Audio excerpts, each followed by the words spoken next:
A great place to start out when we're going to get into a painting where we have like this white canvas that we have to contend with is to talk about something called local color and or local value. What we're talking about here really is kind of two things. Local color can be used to describe either the actual color of the surface of the object that you're painting. So the local color of the hair is going to be rather dark. Let's say it's black. The local color of the background is going to be bluish. And it can also be referred to, which is how I'm going to be using it here mostly, in terms of like what the local color that I'm going to kind of paint onto the surface is. What is the average color and the average value of the shape as it's represented on our kind of 2D plane.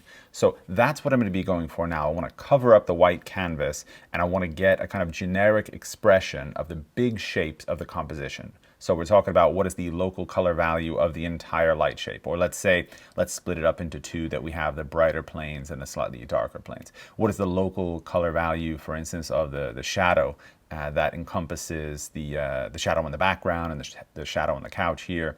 You know, what is the local color of her kind of dress overall?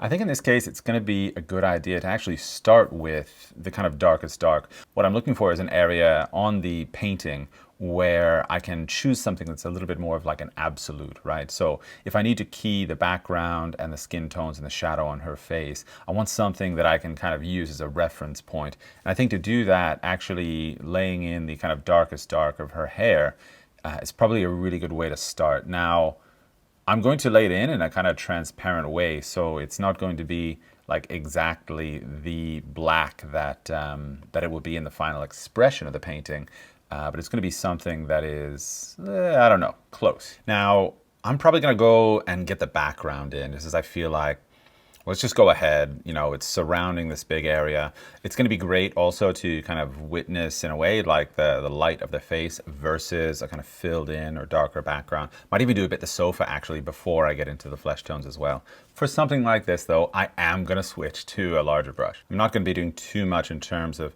kind of communicating a lot of that variation. I'm just going to stick to that overall kind of general color value. Now, if you choose these color values well, what should happen eventually is that when we go to paint this, we have a really great base that is overall kind of harmonious, right? And so we'll have a much greater opportunity, I think, to capture with a lot of clarity the color harmonies within the painting itself. Will be kind of diverging out from a kind of fixed place instead of diverging out completely, you know, from zero. And this is our way of just kind of trying to prepare for success, so to speak. Now this might be overall a little bit lighter than actually what the color value is in the end.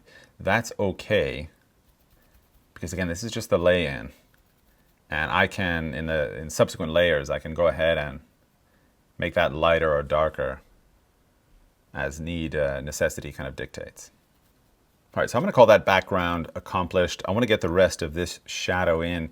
This is kind of that search for color values, right? Trying to really create a mosaic of color values that are conducive to the overall sense of the picture. Now I want to get into the shadow colors on the side of her cheek here. Now, obviously, I think that there's quite a big difference in between some of the color values through here. In general, though, I'm going to start out with a base layer that's actually pretty similar. And it's quite light. Wow. Such a light shadow. I mean, for somebody that's used to like painting in a studio environment, you know, the value of that shadow, it's like, I mean, it's like a mid-tone in most studio paintings. And the lips, I'm just going to paint as one like kind of flat shape. I'm not really going to get into the differentiation in between them. Kind of gets this good big shape for them. Remember that when something is high key, that means that it can't be really affected so much by colored pigments. Think of what the value of this is, right? This is like a value 1.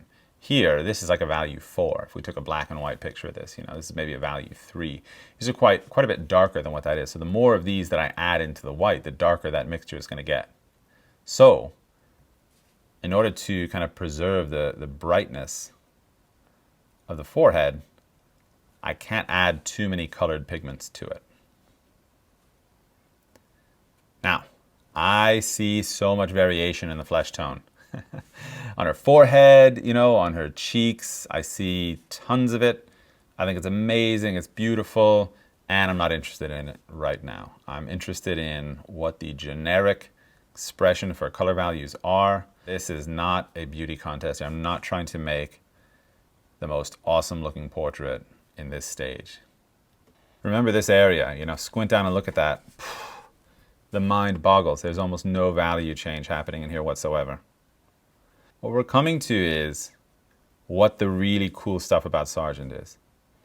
You know, I think that, you know, 99 out of 100 painters, you know, they're shifting the value there too much. They're showing too much of the clavicle, or the trapezius, or the sternocleidomastoid. You know, they're consumed a little bit by the smaller picture, you know, and Sargent was so good and so adept at showing us the bigger picture. It is the hairline that I use to kind of refer all of my students to, like, how hairlines look in painting. They look soft. I mean, that's the bottom line, you know. That is not a crisp hairline. He's gone to great lengths to ensure that we feel the skull and we feel the skin going in under the hair, right? And he's left you these kind of sharper edges out of the contour of the head here. Brilliant.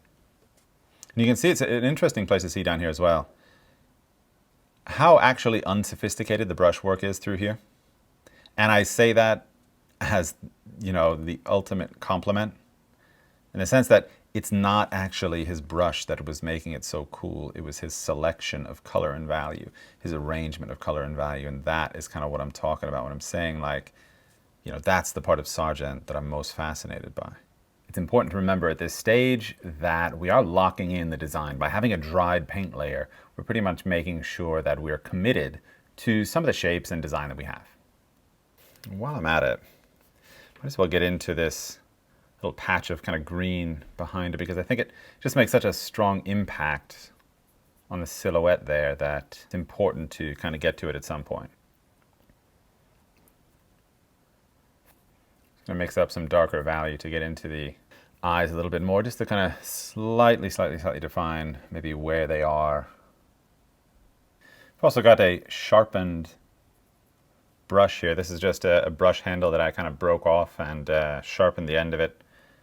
And it kind of lets me tweak a little bit some areas of design when maybe all of the paint is still wet and we have the kind of white of the canvas underneath. It's a kind of useful shortcut when you feel like you've done most everything you need to do, but still there's maybe just a couple things to finesse about the shapes that you've put these color values into.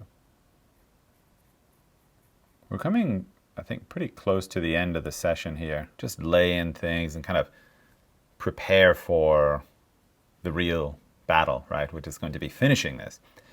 Just, you know, the things that you want to keep in mind, right, for you working in your studios.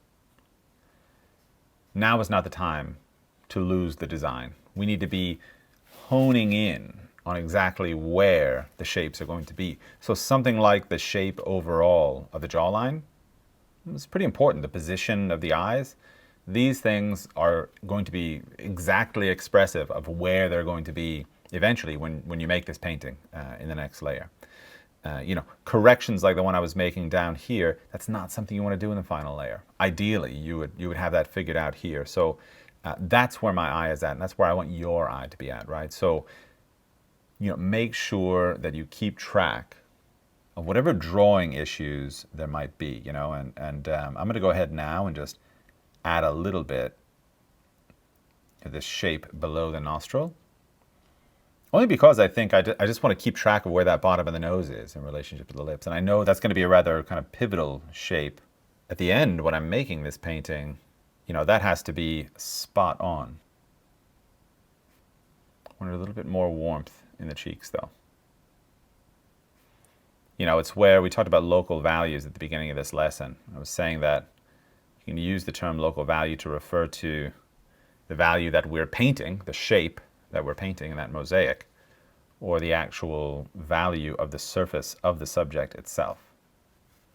Now the cheeks, generally because they have these blood vessels kind of closer to the surface, they get a bit more rosy. And that means the local color of them is more intense and the local value of them is a little bit darker. So that accounts for that warmth, kind of rosy tone that's in the cheeks.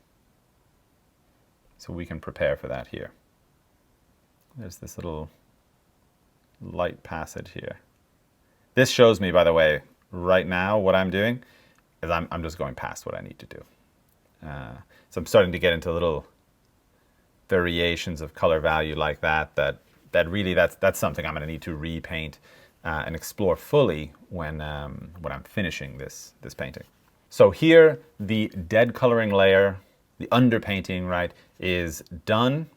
We're going to let this dry completely and then go in and actually have just a finishing layer. So we're going to repaint everything on here. We're going to add in other color notes like you see, like the warmer temperatures and the patterning on the cloth. We're going to be adding that in. A little bit more of the detail on the sofa, we're going to be adding that in. We're going to be cooling off a lot of the temperatures that right now, even the coldest temperatures like in her dress, are even still a little bit too warm. We're going to get into those violet hues. The warmth of areas like her lips, for instance, as the paint gets more and more opaque and flows a lot more on the surface, are going to get a lot warmer. They're going to get hot, in fact. And of course, the look in the eyes is going to be massively amplified by the amount of value variance that we're going to create in there. A lot of contrast that isn't present today, but that's just because we wanted to lay a base, get ready for when the painting is ready to finish.